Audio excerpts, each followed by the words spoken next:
Unfortunately, at a time like this, when there is a virus and people are dying, America has the highest number of deaths. At this time, unfortunately, this racism has exploded.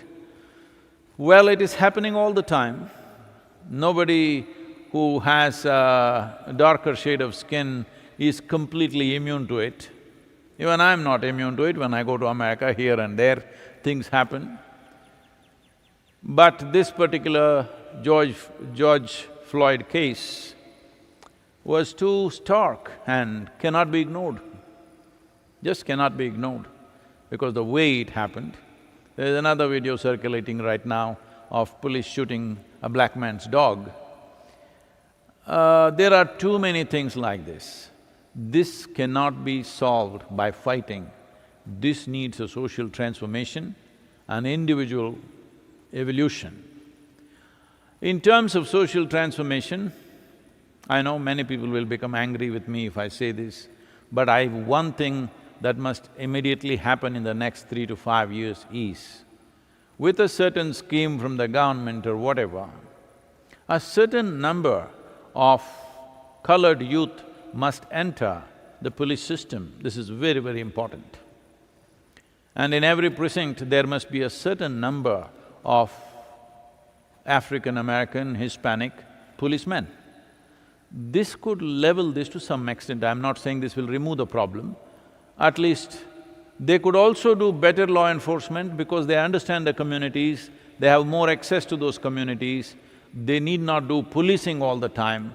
They can do negotiations and handle crime also a little better, because all crime is not murder, all crime is not bank robbery or something like this.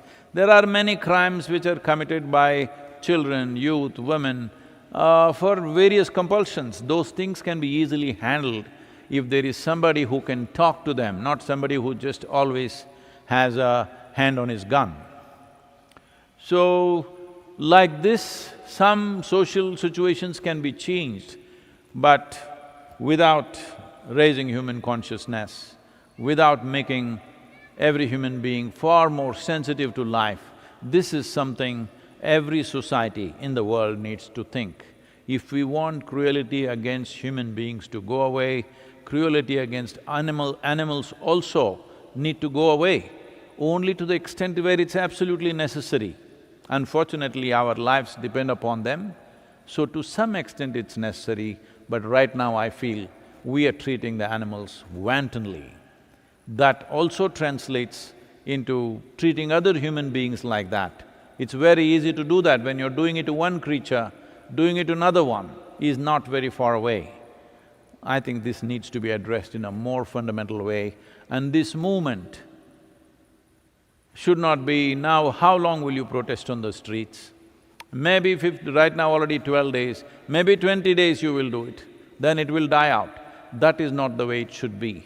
When no such incident happens, 365 years of the day, it must be kept up, not on the street, but wherever we are, in whichever position we hold, whatever place we hold in a society, whatever responsibilities we hold there it must be kept up. That's the only way you can change this.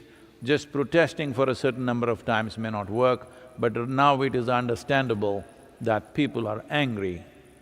When people are angry, they will not always do sensible things.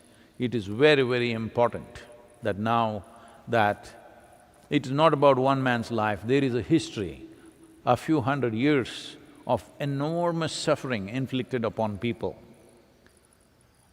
So, this correction cannot happen overnight.